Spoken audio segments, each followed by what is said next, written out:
If I have a newer Nikon E-type lens and I want to use it with an older digital body or with an older film body, I won't be able to change the aperture.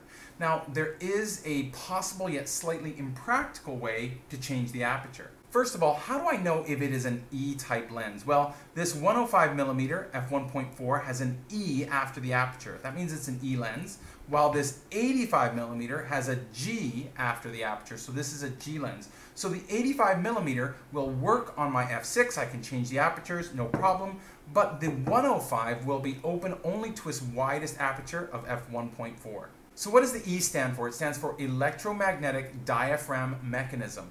And it is meant to have very accurate apertures, especially at high frame rates. I'm not going to get into the full history of Nikon lenses, but you used to change the aperture on the lens, not on the camera. That was done by rotating this ring on the back of the lens. Nikon started transitioning to cameras where you would change the aperture using the camera, a dial on the camera. And that works with G-type lenses, which don't have an aperture ring.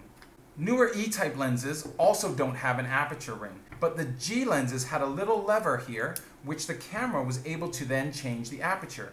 And the E-type lenses don't have that little lever, so the aperture is always set to its widest opening. So I can use them with my older camera body, but it's only at its widest aperture. I can use E-type lenses with my newer mirrorless cameras with an FTZ adapter, and here's where the slightly impractical hack comes in to change the aperture. When I put a lens on my mirrorless camera and I change the aperture in the lens actually changes. So I get a preview of what the depth of field is going to look like in my picture.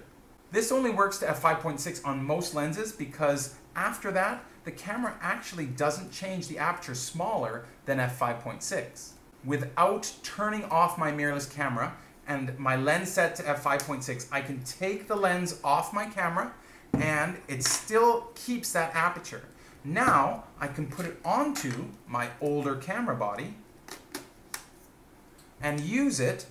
Because the camera is metering through the lens, I will get the correct exposure. I have to shoot in aperture priority mode or manual mode, but that totally works for me. And I totally understand that this hack isn't the most practical thing, but it is great that I can change the aperture of these lenses up to f5.6. So what cameras can you do this with? All Nikon film cameras and older digital cameras like the D3000, the D1, the D200, all these ones that are listed on the screen. If you have any questions or thoughts, please share them in the comments below. If you like the content I am creating, please consider subscribing. Thanks so much.